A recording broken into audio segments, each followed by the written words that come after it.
What is good? What is up?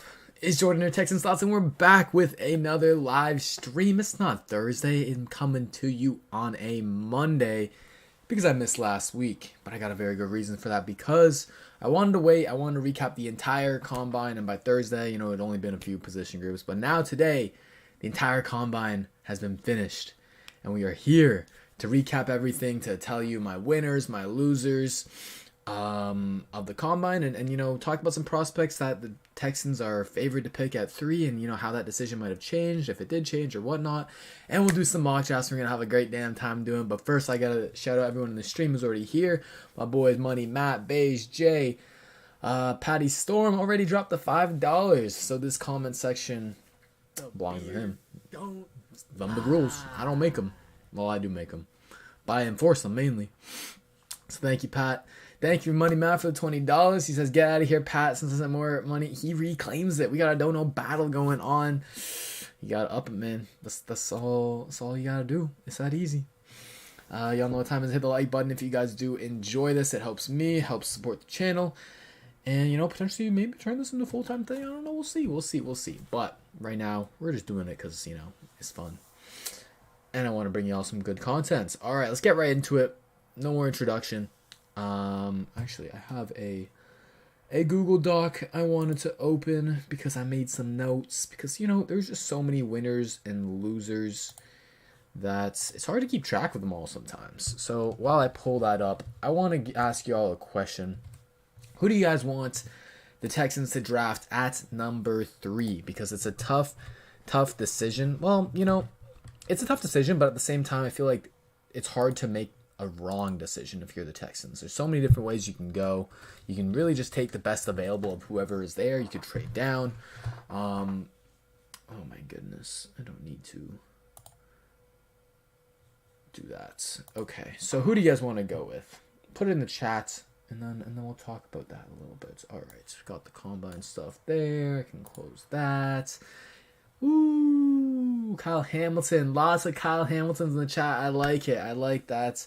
You guys are with me on that. He's been kind of my favorite for pick number 3 for a while. We've talked a lot about him on this stream.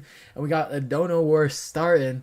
Pat adds $2. He said, fine. Matt still the GOAT. Yeah, I mean, you kind of have to lay the sword down when it comes to Money Max. That dude's built different. But Jay went up some with the cent. Jay with the $20, my guy. Thank you. He said, I can be king just for a bit. I appreciate you, Jay. Oh, Joshua Stanley with $5. He said, give me sauce or give me death. That's, I was going to say spicy, but saucy. God damn. Sauce at 3. We'll talk about that because we'll talk about that in a second, but I want to talk about Hamilton versus Kayvon, because Kayvon seems to be the other guy that we are discussing here. NFL Hub likes him, Hunter.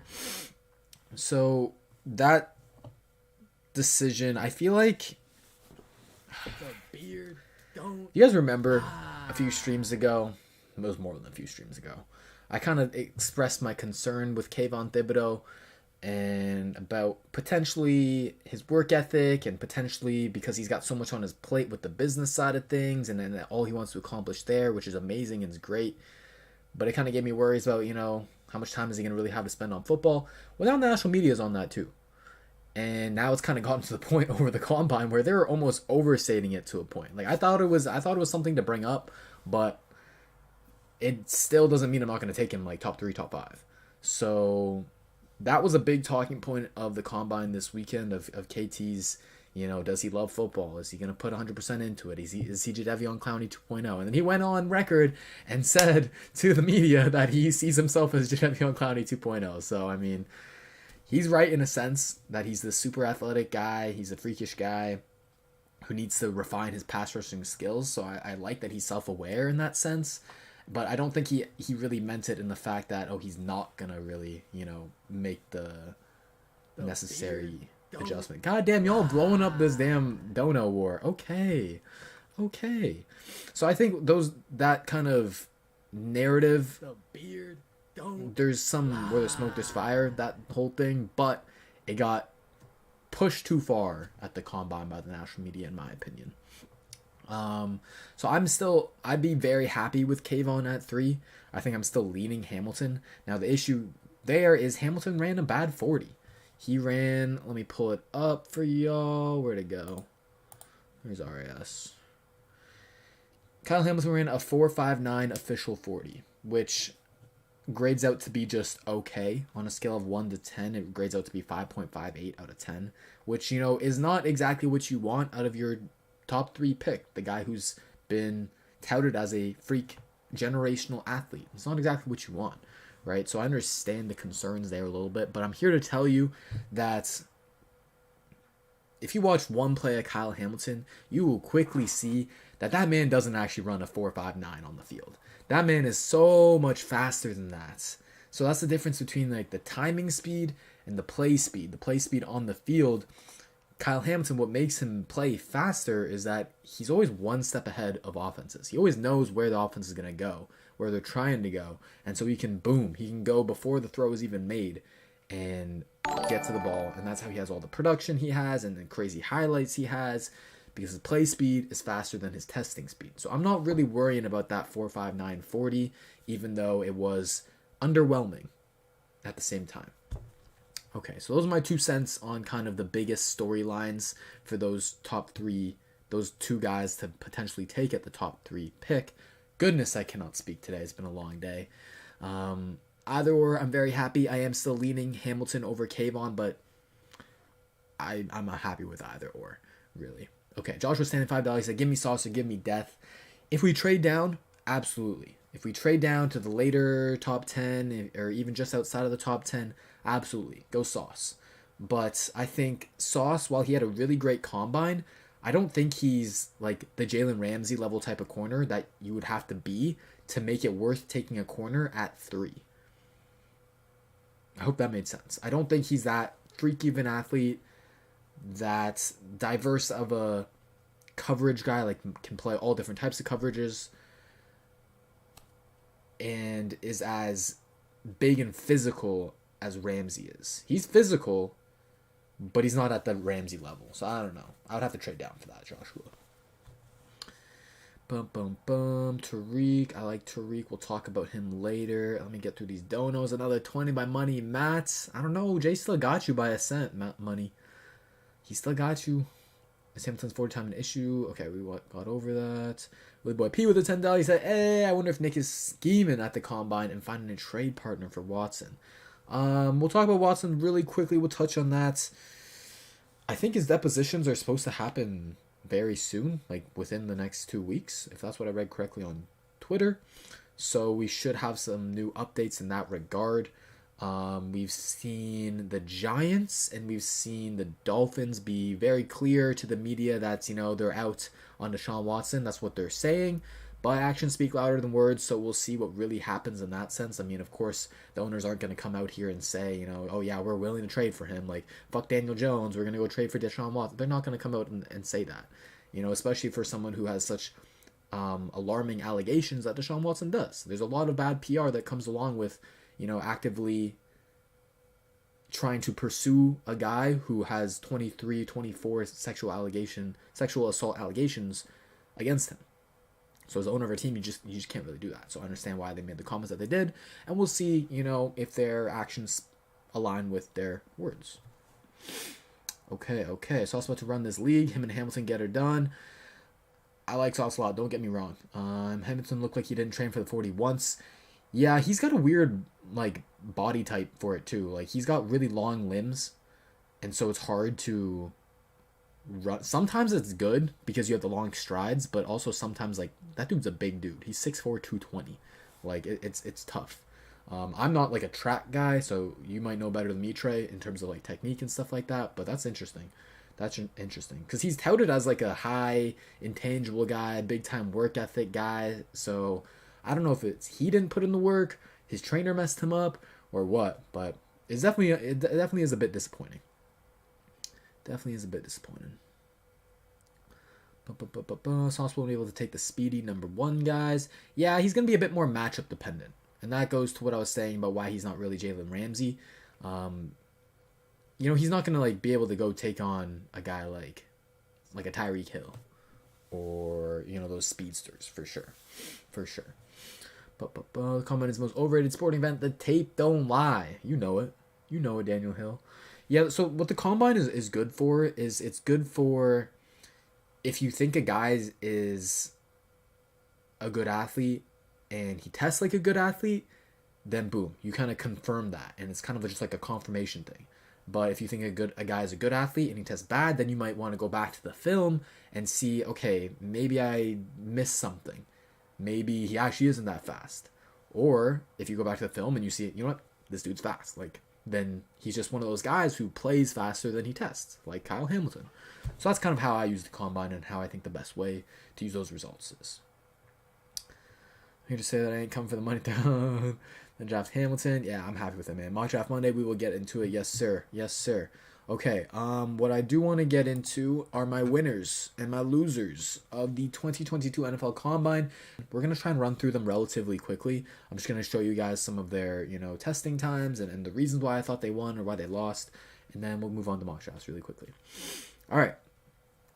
Vincent, we're going to go through my winners and losers of the draft.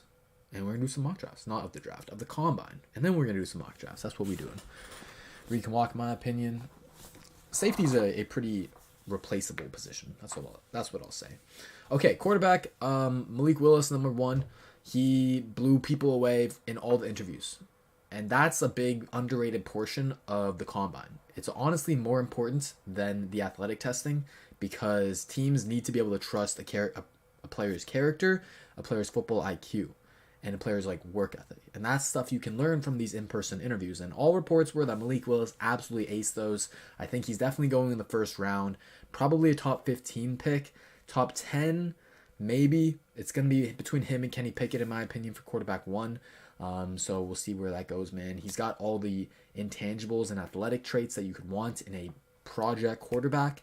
I still think you need to sit him for at least a year and have him learn because he's very raw and inconsistent. But the ceiling is crazy, man. It's crazy. I still see some Cam Newton in him. Would I take him if I'm the Texans at 3? No. Would I take him trading back to 10? Probably not. If he's there in 15 to 20, okay, we got a conversation there then. After Malik Willis, another winner was, let me share my screen with y'all so I can show y'all. There it is. There we go. So I can show y'all the relative athletic scores. And so this is a really handy website that, how do I move this to the center screen? Anyways, it's not going to move to the center screen. It's a really handy website that I recommend everyone uses when comparing athletic testing among prospects, because what this system does is it kind of grades every single measurement and every single test results to all the players at their position group. So, for example, and over historical measures. So, for example, Kenny Pickett ran a 4.67 40, which is very, very good, and it earns a color-coded of green, which means great. It goes okay, good, great, elite. And an 8.83 out of 10. So it's graded from 0 to 10, 0 being worst, 10 being greatest, obviously. And it compares him to all the other quarterbacks in every single draft class known to history and gives him a grade of 0 to 10 based off of that 4.67. So out of all the quarterbacks in history, he ends up in the 8.83 out of 10 range. So that's very, very good. It's a great grade. And I thought that Kenny Pickett, he's known kind of for, his pocket passing skills, his accuracy, his IQ, being able to go through reads. But then he showed that game athleticism, it translates, man. It's there on the track as well. He's fast, pretty agile, can get out the pocket. So I thought he was a winner in that regard as well. Now moving on to the running backs. The guy who had the best combine was easily Breece Hall, man. Easily Breece Hall. Not even close. A 9.95 out of 10. So then this is their overall grade, and it kind of adds up everything. So from their size, from their explosiveness, from their speed, and from their agility. And none of the running backs did agility, but that's not really that important for today's discussion. But Breece Hall, man, he has... very interesting tape, very good tape. And I think I didn't expect him being this good of an athlete, but a 4.39 40 with a 40-inch vert and a 10.06 broad, like these are all elite numbers, especially for a running back where that position is so much predicated on athleticism. So Breece Hall absolutely was the biggest winner at the running back group. I'm going to revisit his tape because for me, I didn't have him as running back one. But man, this is crazy. I was not expecting these numbers. So where do I see him getting drafted now? I don't think he makes it out of the second round. If I'm the Texans, I'm not taking him at the top of the second. He's very, very good, clearly. But I think he's one of those running backs that does better in zone than gap power. And the Texans want to run gap power. That's what Pep Hamilton likes to do. And so, I don't know. I like Breece Hall a lot, but we've seen time and time again, running back their success depends so much on scheme fit. So I don't want to have another Lamar Miller situation where we keep running him up the A gap instead of going to the edge, and we kind of minimize his talents there. So I think there's better value, and everyone's in the chat wanting Breece Hall at 35, so I'm kind of going against that. But I think there's better value that you can have later in the draft, getting a more a running back that fits our scheme better, and you can take in the 4th, 5th, 6th round. And they would give you similar results. Because at top of the second round, man, you're going to get some guys who are first round values that fall to the second round. And so I just think there's better overall players that you can go. Like an offensive lineman, like a different position there. So to give you all an example of one of the guys I'm talking about who could be a better value is Amir White, running back out of Georgia. So he also similarly graded elite as an athlete, with a 9.81 out of 10. Similar size, similar weight to Breece Hall, explosive and very fast. So it ran a 4.4. So that's damn in line with Breece Hall. So if I have to take Breece Hall at the top of the second, or if I can go get Zamir White in like the 4th, I'm going to go get Zamir White, man. He's a very powerful runner, one cut, downhill, between the tackles, perfect for this scheme fit. They ran gap power at Georgia, so he's already got that experience. Now, the worries with him is that he's torn his 2 ACLs, so that's obviously an issue, but hey, he's looking good after these 2 torn ACLs. It doesn't look like any of his athleticism has been zapped. And the good thing about the bright side to those 2 injuries is that he doesn't have a lot of tread on his tires. He really doesn't have a lot of carries throughout his collegiate career because he missed time with those ACLs. Whereas a guy like Breece Hall, he was a workhorse back for Iowa State, man. And we've seen time and time again, these running backs, they don't have a long shelf life, and they deteriorate quickly. So I want to go get the guy who doesn't have a lot of tread on his tires that I can get in the 4th round or later, who is a very similar athlete. That's how I would draft, but that's just me. Next guy. So we talked about a lot of winners today. One of the losers was unfortunate. Oh God, that red. That red. We got so used to seeing all this green on the screen. That red was ugly. Kyren Williams out of Notre Dame. Very disappointing combine.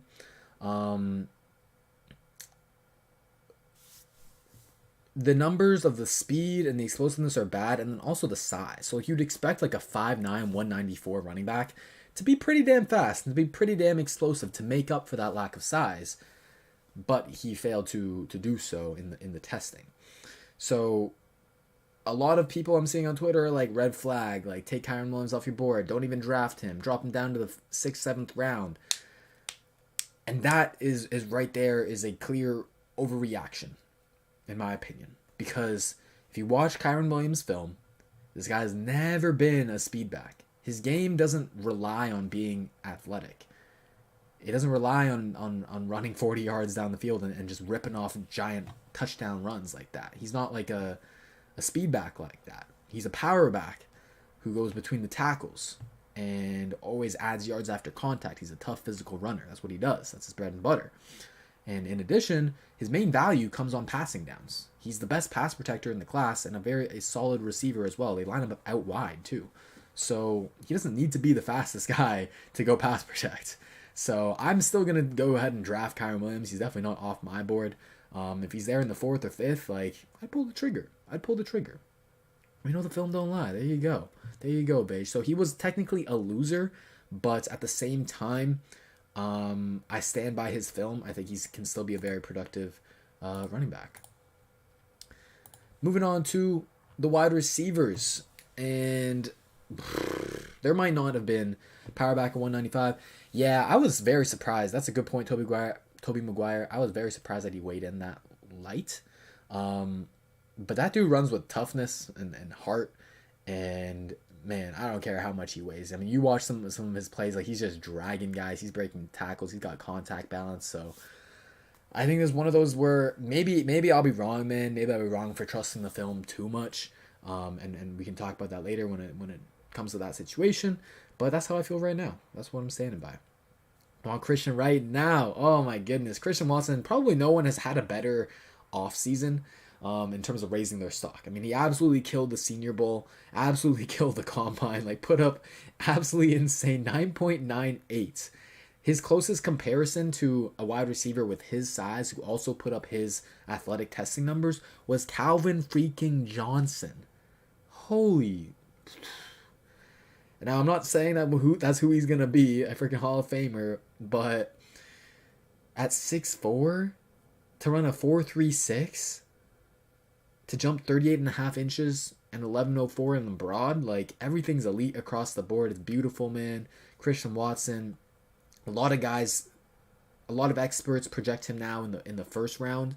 I don't know that that's going to happen because of a few variables. And those variables are, number one, it's a very strong wide receiver class. I mean, you think about your first round wide receivers, you got to have Garrett Wilson, you got to have Drake London, you got to have Jameson Williams, you got to have Treylon Burks. A lot of people like Chris Olave as the first rounder too. So that's 5 guys. I mean, you usually don't get more than 5 wide receivers in the first round. So it's a deep wide receiver class, especially at the top. In addition, Christian Watson comes from North Dakota State. He doesn't come from Ohio State. He doesn't come from Alabama. He doesn't come from USC, a big school, versus big competition, versus NFL caliber players. And so pairing that with his lack of production at NDSU, some teams, not all teams, but some teams are going to knock him for that, even though he played very well at the Senior Bowl against better competition. Now, I wouldn't knock him for that, but some teams will. Some teams are going to be thinking that way. So I don't think he goes in the first. I think we're going to have a very good shot at taking him at the top of the second, and he's my favorite guy to take at the top of the second right now. I mean, we have to make that decision. We were talking before about Breece Hall potentially at the top of the second, or Christian Watson. I'm going Watson all day. Wide receivers have more value than a running back. We need someone to take over that wide receiver 1 role when Brandon Cook's contract voids next year. He'd be a great just like twin tower duo with Nico Collins. Imagine having 2 6'4" receivers with this speed. Man. So I absolutely love the fit for Christian Watson for us. And my favorite part about his game, he's such a well-rounded game. He doesn't really have a hole in his game. But my favorite part that's underrated and I think fits really well with the Texans is the fact that he's a really strong run blocker. Very high motor in that regard. He's chasing down runs that go 30, 40 yards down the field, and he's chasing down, making effort blocks. He's sprung so many touchdowns that I saw of the games that I watched of him. I mean, he's really good in that regard.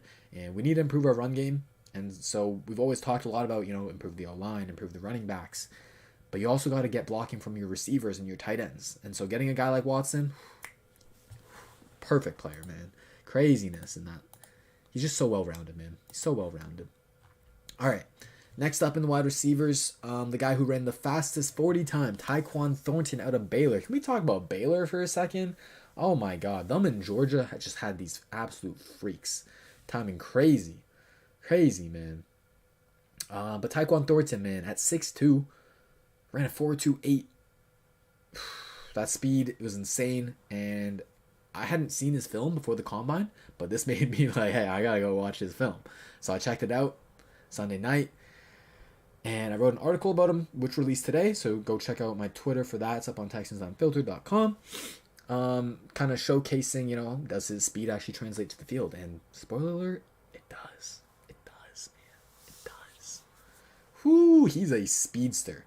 In the article, I kind of wrote about how a guy with his size, his kind of lankiness, and like graceful long strides at his speed, it kind of reminds me of Julio Jones, just purely based off of how he runs and moves on the field. Kind of reminds me of Julio Jones, a tall, fast guy. Now, he's not as complete as Julio Jones. He's not nowhere near that. He's not a first rounder. I think he's like a third, fourth type of rounder type of guy. But there's flashes of good route running for his size. There's flashes of winning on slants, on winning on posts, and winning on goes. And so he's got a limited route tree, not a complete player, but there's a lot of potential there. You can't teach that speed or that size, man. So if he's there in the mid-late third, or if he falls to the fourth, you got to pull that trigger, man. You got to pull that trigger. Just the upside is great as a vertical threat, and we need that in our offense. This is DK Metcalf skeleton. This is exactly what I was thinking last night. In terms of his play style and how you want him to run routes, which routes you want him to run. Goodness Christ. It's DK Metcalf. Simplify his routes. Slant, go, post corner, corner. That's his route tree as a rookie, and then you can expand after that. If you limit that, don't ask him to do too much. This guy can have a really good impact, man, because he's got good hands, he's got good deep ball tracking. The traits are there, and production was decent. I think he had like 900 yards and 10 touchdowns in this past season. So great point, Vincent Marks. That's exactly what I was thinking as well. Big fan of Tyquan Thornton. All right, next up, George Pickens. And George Pickens was a winner for me. He wasn't as freaky as some of the other guys, but he's one of those guys who, because of his injury, he missed most of this past season. I believe it was a torn ACL or was it a torn Achilles, one or the other. But he wasn't able to showcase too much on film. So we have to go off of kind of these other off-season events. So the combine, size looked good, 6'3". Good broad jump, good 40 at 4.47 at 6'3". Like, that's very, very good, because one of the knocks on him was his speed. People didn't think he might be the fastest guy, but hey, there you go. And I think he's pretty fast. Not like a burner, but he can beat you deep. And that's kind of what you just need. You need to be able to have that threat, that defenses are scared of your speed. And so George Pickens, he's a big play threat, very good hands. He just makes like some of the craziest like highlight reel catches where he's extending all over his body, like over the shoulder, deep balls, like just crazy. Watch his stuff for sure, man. He's fun. Faster than I thought he would be. Me too. I thought he'd be in the 4.5 range, but 4.47 is very, very good. Georgia had a killer combine, man. How'd you feel about DeMarvin Leal with our second pick combined with Kit Thibodeau at 3? Love Thibodeau at 3. I'm not a DeMarvin Leal fan. I think he's going to end up with like a third round grade for me. He's just not that athletic. A bit of a tweener. He doesn't have the traits that I really look for in a defensive lineman. Because weird thing is, like, he's not athletic and like bendy and explosive, which are traits that you'd want for like a good pass rusher. But he also doesn't have good play strength as a run defender. Like, he plays high. His hands are slow. Doesn't really get off blocks too much. He's just very, very raw and inconsistent. And there needs to be a lot of projection with him. So I don't like to take those types of players on round 1 and round 2. That's why he's round 3 for me. Michael Gallup 2.0. Ooh, interesting. Yeah, Pickens was a hard guy for me to compare. Some people said Des Bryant, which I kind of like as well. Big body target with speed. Can make crazy, difficult catches. So that's not bad. George Pickens, where would I take him? 3rd round. Maybe with our mid-3rd round pick. Jelani Woods. So we're moving on to tight ends now. He had the highest total RAS for tight ends with the 9.97 out of 10. Holy shit. Because this dude at 6'7", 253, historically, there are just not many athletes who were 6'7", 253 and still ran a 4.6, 140. That's insane. That's absolutely insane. He also bench rep 24 reps, which is really good and really difficult because he's got 34.5-inch arms. And the longer the arms you have, the more difficult it is to really fully do an extension on the bench press. But yeah, man, this dude was a freaky athlete, and I went to go watch his tape because I hadn't watched him either. And he plays very fast. He is a killer in the middle of the field. You want to line him up in line or as a slot kind of, and just run him up the seam over and over and over again. Seam routes, post routes, curls and digs over the middle. Like, that dude's speed is crazy. And he's got crazy catch radius too. Those 34.5-inch arms, like I just mentioned, like he's able to just pluck the ball out of the air. So he's such a big target over the middle that he's going to really be like a young quarterback's best friend. So Davis Mills, perfect. Because he doesn't have to be the most accurate. He can throw it up a bit higher and be a little less accurate over the middle of the field. Because Jelani Woods gives you more room for error there. So very interesting guy. He's also a pretty solid blocker. He's very good in terms of zone blocking schemes. In terms of gap power, he's kind of like almost too tall that it's hard for him to get low and get the necessary leverage to really be good in gap power. But I really like him for zone schemes. Where would I take Jelani Woods? I think he's probably like securely like a mid to late third, early fourth type of guy. Now this is one of the most interesting prospects for me, Chigozium Okonkwo. He played tight end at Maryland, and he actually played inline tight end. But this dude is 6'2", 238. So you can see right here the size grades were very, very poor comparatively, historically, to all the other tight ends in draft history. And even then, like, he got elite grades for the speed, for the explosion, but I think he's not really a tight end. He is more of a fullback or an H-back, and that's a role that is very valuable for power run schemes. And if you change his position to see what he would be like as a fullback, perfect 10 out of 10 in terms of athleticism. Perfect 10 out of 10, because now the size is good, and all these stats are still elite. Sorry, all these test results are still elite. So to run a 4.52, he ran the fastest 40-yard dash among the tight end group. To have that speed at fullback / H-back, like, man, that's such a mismatch weapon. And I wrote about him in that article as well, so definitely check that out because I have some interesting clips to kind of back up what I'm about to say. But in terms of what you can do to game plan for him, what Maryland did is they basically manufactured him touches in the quick game. So he would start kind of in a wing position, H-back position, kind of set a little bit behind the tackle, the right tackle, imagine that. And they would like fake the run to his direction to the right, and he would come across the formation to the left off of like a bootleg or split zone action, and then they just dump it off to him in the flat. And he's got that speed, and he would run, and he would get yak for you so easily. And I think it was the 2019 season. It was the first season we got Darren Fells. We signed him as a free agent. And if you guys remember our RPO heavy offense and how often we would just leak Darren Fells out into the flat and he would run for easy unblocked yards. Like, imagine that, but a dude who runs a 4.5 240. Like, doing that. Like, Darren Fells probably runs like a 4.8. Like, so, whew. Kyle Juszczyk, like, similar, Jay. Similar. Absolutely. I would say Chigozium is not the blocker that Juszczyk is, but he's very good in terms of effort and very good in terms of angles. He's smart in that way. He knows how to position his body to kind of wall off the defender from going through him and making a tackle to stop the run. And I watched his tape versus Michigan, so he got an elite defense, and he had to block David Ojabo, he had to block Aiden Hutchinson, and he more than held his own. He won a lot. He won over 5 reps versus David Ojabo. He won 2 versus Aiden Hutchinson and lost 3 versus Aiden Hutchinson. So it's like, okay, that's kind of expected. You shouldn't really be asking him to take on guys like that in the NFL, but it showed his effort, his heart, his competitive toughness, which is very, very important aspect of blocking. So, more tight end winners. I like Chigozium. Where would I take him?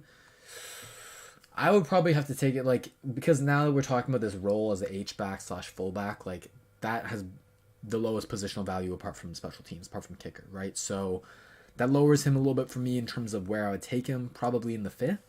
That's where I'd be pretty happy, and right now we don't even have a 5th, so maybe trading back from the 4th or trading up with those 3 6-round picks. That would make some sense to me. On day 3, that's where I would take him. All right, next tight end, Daniel Bellinger. This is one of those perfect examples of, on film, this dude did not look very athletic. That was one of my biggest knocks of him. Not very athletic, but I'm going to have to go back and give his tape another watch and see, was I wrong? Maybe I was wrong. Clearly I might have been, because a 4.63 at 6'4", 250, that's very good. Good speed stuff, good 3-cone, good explosiveness. Like, he tested out 9.46 out of 10, man. That's great. So I like Daniel Bellinger a lot. I liked his tape as a pure inline blocker. He was one of the best in that regard. He uses his arm length really well, and he doesn't even really have that long of arms, only 32 and a half. But I think it's like the functional length of how he is able to extend and get into defenders' chest. Very, very reliable blocker, and I keep seeing him in like the 6th, 7th round. So that value, man, easy. Easy pickup for sure in the 6th, 7th round. Very good value pick, and I listed a lot of these tight ends because it's going to be such a big position of emphasis over this offseason for the Texans. So definitely look out for that. I could see them drafting at least 1, maybe even 2 tight ends this year, and definitely running 3 tight ends on the roster. Definitely. One guy who is a bit of a loser, but I'm going to add some context to it, was Jake Ferguson. He didn't have the best day, just a 5.81 out of 10. And it's like a passing grade or whatever, but when you see all these other guys in the high 9s, like 5.81 is pretty damn low comparatively. We're in a 4.81 40, just jumped 31.5 inch on the vert. He had a solid 3 cone, but other than that, like the speed and the explosiveness was not exactly what you want. So he classifies as a loser, but again, we have to be kind of... This is kind of like the Kyren Williams thing, where no one should have really been expecting Jake Ferguson to be a good athlete in these testing drills. That's not his game. He's a tough, physical, hard-nosed guy who uses his angles well. He's smart, but he's not the most athletic guy. He's not going to be running away from defenders up the seam. He's not a yak guy. So to me, while he was a loser, this isn't going to make me drop his stock like a full round or something. I think Ferguson's still a solid pick in the 4th, 5th range. All right, moving on to offensive line. Honestly, the O-line group was maybe the most, like, I wouldn't say disappointing, but they didn't have like that many guys where that they just kind of like blew you out the water, apart from the elite guys like Ike Mekwanu and Trevor Penning and Charles Cross. Like the later guys, meh. But one guy who I've just recently watched his film now, Tyler Smith, oh my goodness. He really, really impressed me. His film is chef's kiss, man. Chef's kiss. It's so nasty. He's such a physical like mauler. He played tackle. He played left tackle for Tulsa. But I don't know. He might be a tackle. He might be a guard. We'll see at the next level. Because he has the athleticism for tackle for the most part. But I just feel like if you move him inside at guard, like, especially in a power scheme like we want to run, very, very good stuff there. So he shows the foot speed on tape. That matches. The explosiveness and agility is okay, good. I think he's pretty solid in that regard.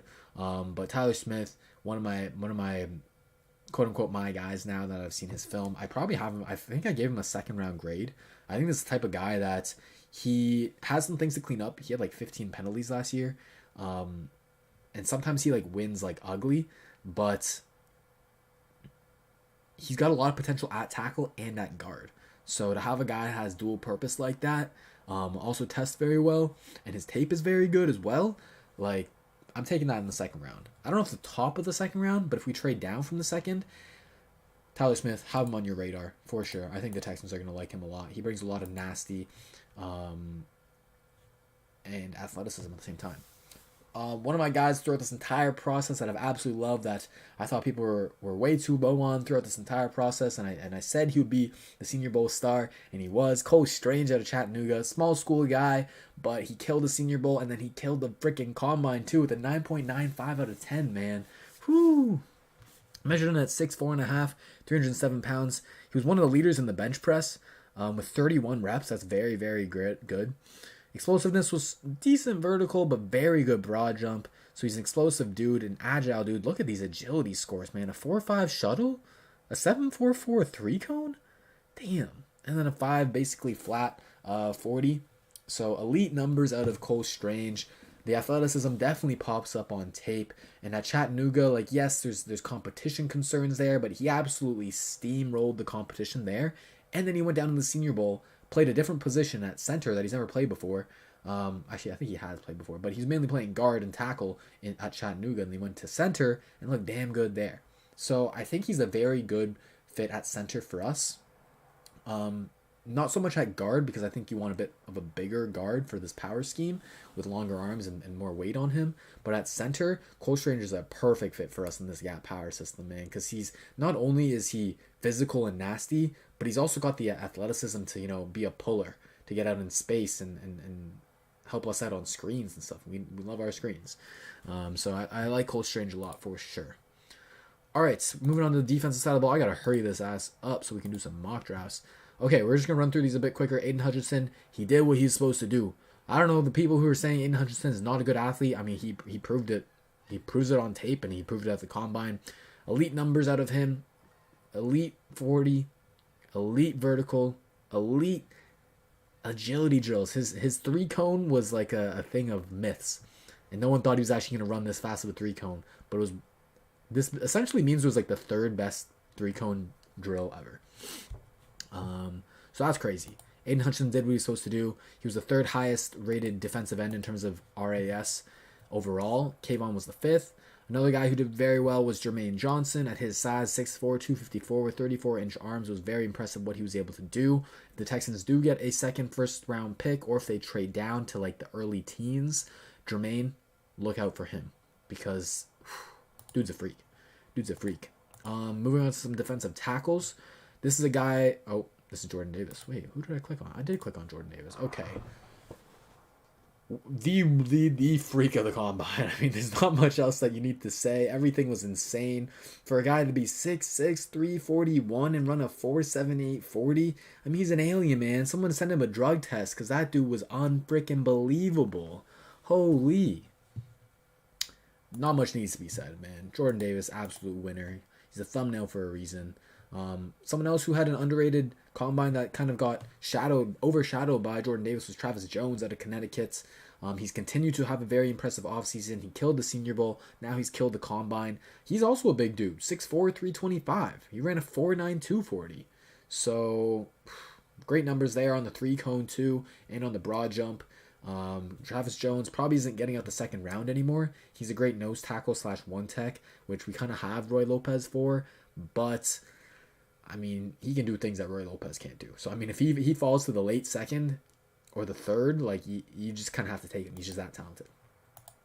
One guy that I'm going to be interested to watch is Thomas Booker. He's out of Stanford. We know we like our Stanford guys, so this could be a Texans Pep Hamilton connection here. 9.8 out of 10, man. The size kind of points to, this guy's like a 3-tech in our 4-3, so think of him like a Malik Collins replacement, potentially. 4.95 40, great broad, elite agilities. That's what you want to see for a 3-tech and a 4-3 is the agilities and the explosiveness. So I'm going to have to watch his film. I'll get back to you guys on that. Moving to linebacker. Linebacker is a big position of emphasis for Lovie Smith and his system. He needs athletic freaks who can cover but also play the run. And Brandon Smith had the highest RAS, a 10 out of 10. For 6'3", 250 guy to run a 4.52 to jump as well as he did, like absolutely insane. So he's one of those guys who he's a boom or bust guy because he has like no instincts and like recognition skills as a linebacker. Like it's kind of sad. He needs a lot of development. He's very raw in that sense, but the upside through the roof.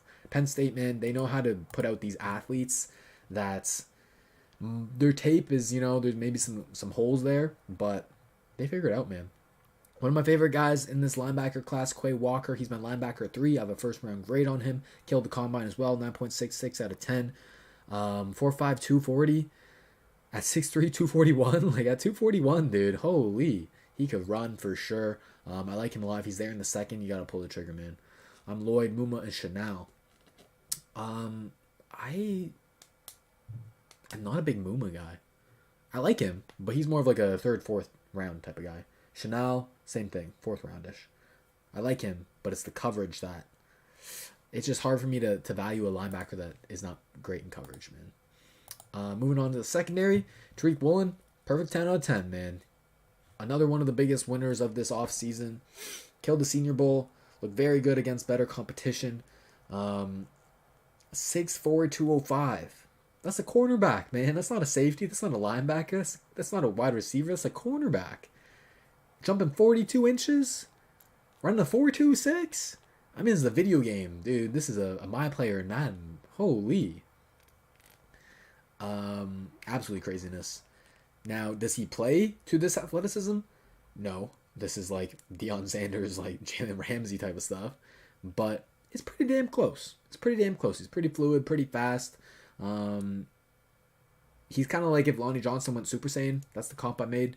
Because he's this really tall guy, long guy, fast in a straight line, decently fluid, but he's like an outside corner who you want playing like press zone mostly. So he fits Lovey's scheme pretty well in terms of the size, the speed, the arm length that you want. Thing is, you're going to have to take him in the second. And taking him in the high second is going to put a lot of lofty expectations on him because this is not a dude I would start year one. He's raw. Corner is a tough position to transition to. So I would not expect a lot of him out of year one. But year two, year three, you can get a good start. You can get a solid starter there, potentially. What's chat saying? Why Dalvin Cook's brother not in this? Because there's only so many damn winners I can do. I can sit here all day and talk with us. But James Cook did have a very solid combine. He's an athletic dude. Probably solidified his day 2 range. I like him a lot in the 3rd round if he's there. Another guy, a Houston guy from Sam Houston State, Zion McCollum. Blew these numbers out the wazoo, man. Craziness. At 6'2", he also fits the Lovie Smith mold of corner. So I'm going to have to go back and watch some more of his tape. Because I didn't see that level of athlete on his tape. But we'll see, man. We need to get a home run hitter running back in the 2nd round, or that running game probably won't take that leap. Personally, I do agree in terms of like getting a running back who can rip off some explosive runs. I think adding a more explosive element to our offense would definitely be huge, man. Would definitely be huge. I'm not a huge fan of taking one in the 2nd, just because I think there's going to be better players available and some more running backs you can find later in the draft. But I do want to add a running back. Lawrence Taylor, another one of those corners who fits Lovey's scheme. 6 foot, 32-inch arms. Ran a 4.36 40, jumped 10.08. Very, very good stuff out of there. I like him out of Tennessee. He's a very active tackler and willing tackler, but he's not very consistent. He misses a lot. So that's one thing that's a knock on him. But I like him as a developmental guy. Early day 3.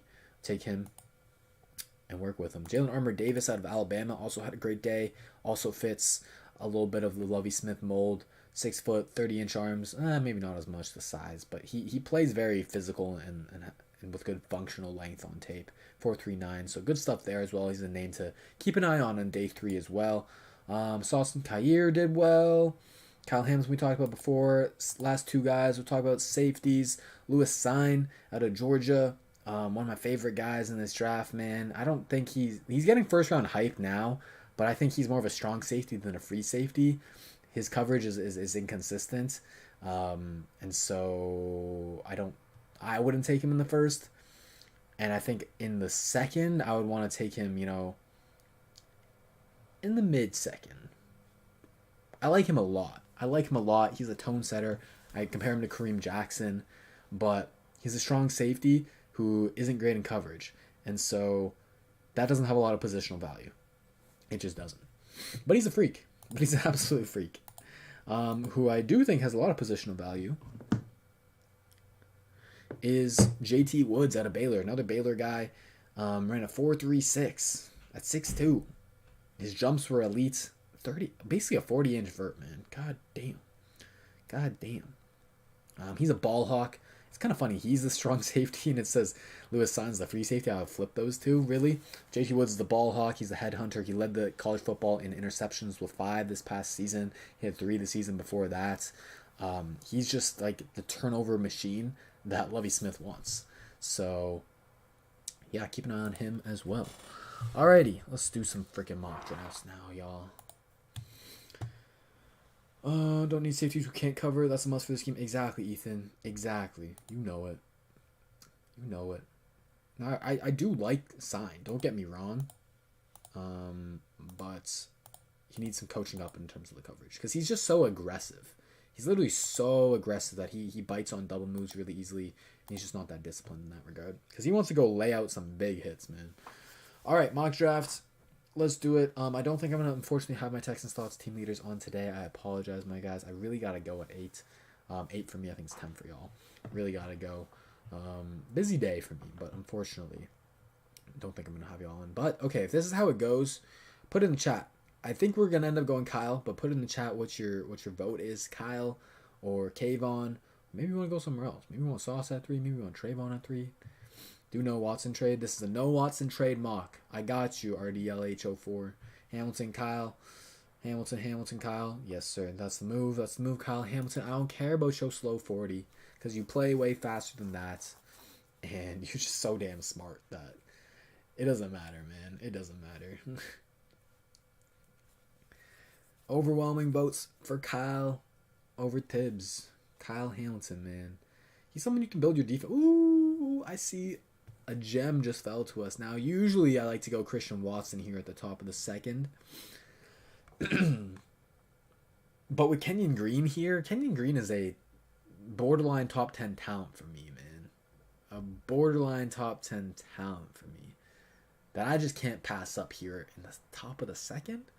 Interior O-line is one of our biggest needs. So it just, I don't know how you don't take that, man. You guys want Lloyd or Green? Yeah, Lloyd would be nice too. Lloyd would be nice too. He had a bit of an underwhelming combine. He ran like a 4.66 if I remember correctly.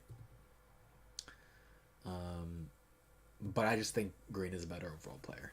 He's played left tackle and left guard, and I think right guard as well for A&M. Fit's really good at left guard. So if Tunsil is our left tackle, Titus our left tackle, we got a young stud beside them to help them out. Sky Moore in the third. Sky Moore in the third. See, this is the range I'm talking about. Lewis Sign. Like Lewis Sign can fall to us in the third. I can see that happening. The first round hype was outrageous. I like Ebikete here as well in the third. He's one of my guys. He had a great combine as well. But Sky Moore is just too good, man. He's just too good to pass up in the third. I gotta go with that. Out of Western Michigan, he's a small school guy who had very good production. And he's just one of the craftiest and smoothest route runners in this class. He has some Devontae Smith to him in that sense where he's a bit of a skinnier guy who's just super, super refined as a route runner. My comps are actually Deontay Johnson and some T.Y. Hilton as well. Yeah, I think he has some T.Y. Hilton in him because he's a smaller guy, really crafty route runner, can win vertical, very good hands, like just an all-around good guy. And he's a good blocker too, so I like that as well. All right, here there are a lot of linebackers I like. Asamoah I like. I know you guys like Chanel. Quay Walker's my guy. This is usually where I go in the middle of the third. Quay Walker's too good of value here. Again, I have a first-round grade on him. Troy Anderson also had a hell of a combine. James Cook is really good here. Where do you guys want to go? I think I'd narrow it down to James Cook or Quay Walker. One of these Georgia boys. Ryan wants Cade. Cade Allen. Ugh, that's your guy. Don't get no Will Fuller Jr. That ain't Sky Moore. Will Fuller Jr. is Jameson Williams. Well, Jameson Williams, I would say it's like Will Fuller Sr. Will Fuller with hamstrings. Cook. Got one Quay. Got two Quays. Ooh. It's tough, man. It's tough. See, I think there are better running backs, even not better running backs, but there's more running back depth than there is linebacker depth, which is typically why I go Quay. Okay, like now I gotta count these, man. Now I gotta actually count these. Okay, we'll do Quay and Cook. Quay, Cook, Quay. Defense wins chips, so I'm counting that as Quay. Another Quay by Hunter. Cook by Beige. Money Matt, I see you trying to get in 2 votes here. So, bro, we tied up 4-4. That's 5-4. Micmac going with Quay. Alrighty, let's go. Quay Walker starting Mike for that elite Georgia defense. I love that pick a lot, man. Sky over Pickens for sure. I agree. I think Sky's safer. That's your Mike linebacker of the future. Quay Walker. Absolutely insane instincts as a run defender. And has the athleticism to be very solid in coverage. So I like that pick a lot. He's going to be one of those guys who just perennially has 100 plus tackles, 10 plus tackles for loss. You can blitz him too. So he just really does it all as a linebacker. But we're going to keep a note of trying to add a running back later. And see, this is what I'm talking about. Like in the 4th round, you can still go get Dameon Pierce. You can still go get Zamir White, Jerome Ford as these running backs. Son Haskins. Are they the level of James Cook? No. But they're pretty damn close. So I would probably lean Pierce or Zamir White here. Ooh, I also like Justin Schaefer in this range. Get another interior O-line. We got one already in Kenyon Green. You go put Schaefer at right guard, Green at left guard. I like that a lot for our power run scheme.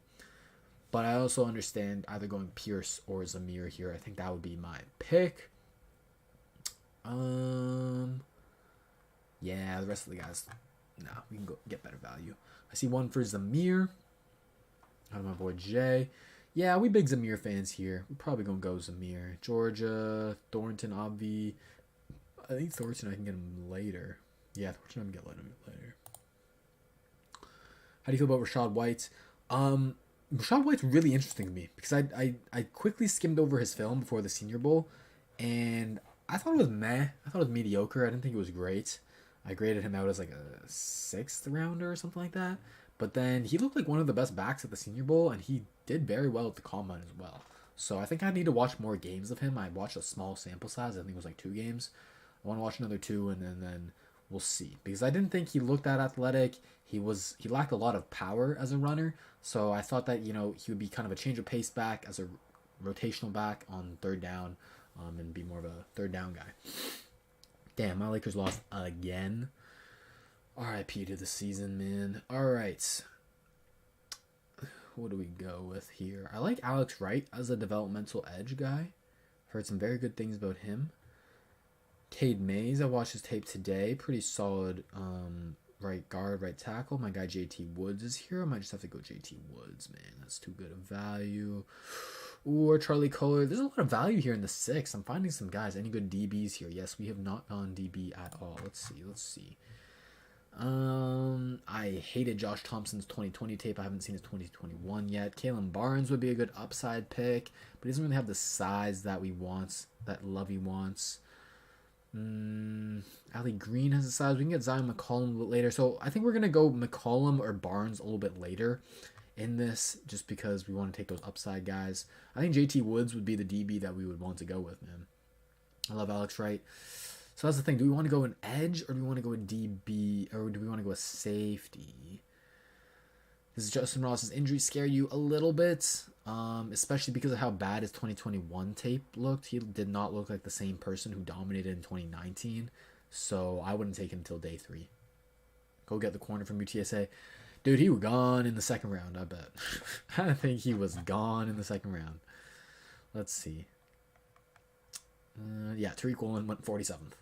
Unfortunately, he is not here. Unfortunately. Baylor safety. All right, let's do it. JT Woods it is. Sorry, Alex Wright. Next time, maybe. Maybe you'll fall to our next pick. We're at 203 as well. Come on. Alex Wright. There we go. We get both of them. Easy there. Good upside there. Now we're going to go with one of those corners who ran out the freaking track. Kalen Barnes. Or Zion McCollum? Who's bigger? I think McCollum's bigger. He's definitely not 6'4". I think he was like 6'2". So I think I'm going to go McCollum. Yeah. I like McCollum's size a little bit more. Especially for a scheme. You need big corners in our scheme. Alright, so let's recap what we got here. So now we got 2 rangy-ass safeties in Kyle Hamilton and JT Woods. That is how you increase your ability to get turnovers, man. That's how you do it. Go get your rangy safeties. Alright, here. Some wide receivers I like. We already went Sky Moore, but I like Eric Azukama as a size guy. I like Trey Turner as a kind of like a do-it-all guy. Oh, I forgot to go get Tyquan Thornton. Where did he go? Oh, my bad. He just went in the 7th. I missed him by 20 picks. Man. It is what it is. We got him next time. I really like No Failure Jr. here. I think he's great value as a run-stuffing defensive tackle who can kind of rotate behind Roy Lopez and potentially start one day. I honestly think he's really underrated. I gave him like a 4th round grade or 3rd round grade. So he would be the best player available for me. Abram Smith I like as a 2nd running back. Very good 3rd down guy. Who do we grab? Amir White. Okay, I like pairing those 2 backs together. Because Amir White, he's a decent 3rd down guy, but he's definitely more of a 1st and 2nd type of guy as a power runner. So Abram Smith can kind of take some of those services. All right. That's our mock for the day, y'all. That's our mock for the day. Hope you guys enjoyed. Let me unshare my screen. There we go. Oh my goodness, I'm tired. All right. I'm gonna end the stream here, y'all. I gotta get back to studying. But yeah, we went over my combine winners and losers, my thoughts on the Texans pick at 3 and what I would do, and how Kyle Hamilton and Kayvon Thibodeau's respective combines kind of may have changed that decision, may have not. I don't know. You got to go back and watch the beginning of the stream if you want to know. Beige, I like your new circle thing with the B. I like it, man. So I appreciate you guys. I apologize to my team leaders. I'll get you guys next time, I promise. But yeah, y'all, enjoy the week. You made it through Monday. You make it through the rest of the week. Today's the hardest day. You guys got this. I'll see you guys maybe this Thursday, but probably next week because I got a busy week. But yeah, take care, y'all. Hit the like button, subscribe if you haven't, follow me on Twitter if you haven't, Texans_thoughts. Take care. Remember that the beard don't lie.